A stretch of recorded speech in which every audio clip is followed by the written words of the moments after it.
Brilliance Audio presents Until We're More by Cindi Madsen. Performed by Kristen Watson-Heinz and Teddy Hamilton. Stay overnight with Liam for 6 weeks straight?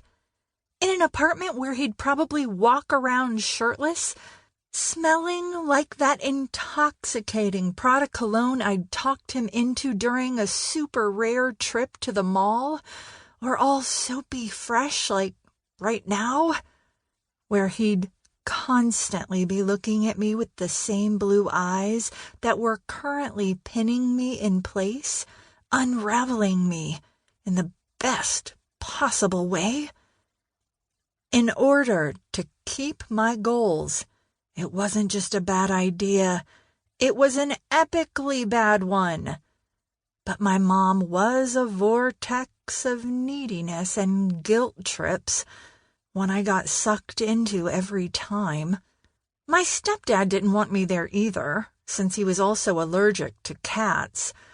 George would be restricted to my old bedroom that had been converted into a craft room, which meant I had to unbury the bed before I could use it.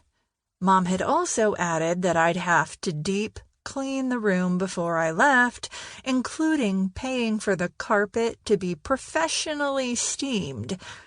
George would hate being cooped up in such a small space and would undoubtedly enact revenge by shoving every item he could get his paws onto to the floor.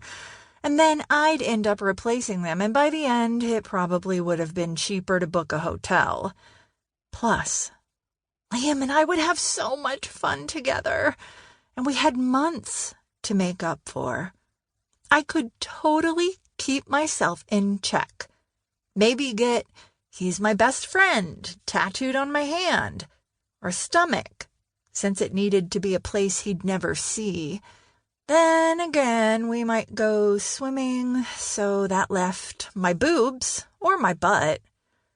"It's okay if you'd rather stay with your parents," Liam said, and I might be projecting, but he almost sounded sad.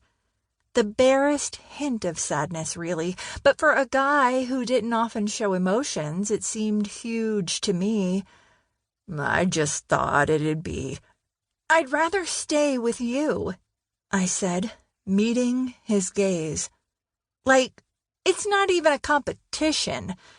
I just don't want it to get weird, and what if you get sick of me?"